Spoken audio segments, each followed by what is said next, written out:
হয়েছে মুসনাদে আহমদের হাদিস।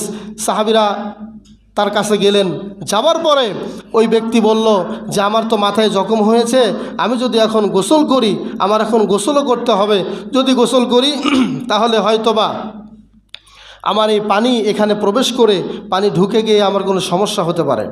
দেখেন একজন মুসলিমের দাম কত, আল্লাহ রাসূল কত মূল্য দিয়েছেন।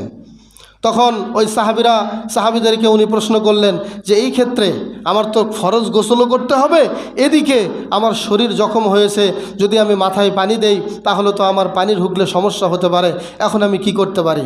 তো সম্মুখে যে সাহাবীরা কয়জন ছিল, সঙ্গী সাথী যারা ছিল, তারা বলছিলেন যে আপনাকে ফরজ গোসল করতেই হবে, নচেত আপনার ইবাদত কবুল হবে না।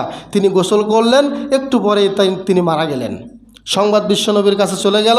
বিশ্বনবীর কাছে যাওয়ার পরে বিশ্বনবী বললেন কি হয়েছিল ঘটনা? তখন সবাই ঘটনাটা খুলে বলল।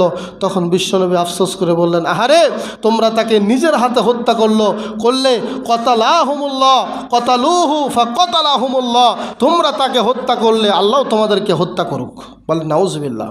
বিশ্বনবী কথাটা এইভাবে বলেছিলেন যে তোমরা তাকে হত্যা করলে আল্লাহ তোমাদেরকে হত্যা করুক। কারণ বিশ্বনবী এটা চাচ্ছিলেন না, সে যেহেতু অসুস্থ ব্যক্তি ছিল, সে তায়াম্মুম করে নিয়ে, সে ওযু করে নিয়ে সে সালাতে দাঁড়াইলেই আল্লাহ তার সালাত কবুল করে নিত। সুবহানাল্লাহ। একজন মুমিন যাতে হত্যা না হয়, একজন মুমিন যাতে মারা না যায়, তার আত্মার উপরে যাতে কষ্ট না হয়, এই জন্য আল্লাহ ফরজ গোসলটাকেও ছাড় দিয়েছেন। বিশ্বনবী ফরজ গোসলটাকেও সময় উপযোগী করে তাকে সুযোগ দিয়ে দেন। আর একজন মানুষকে অন্যায়ভাবে হত্যা করা, এটা আমরা মুসলমানরা কোনোদিন সহ্য করতে পারি না।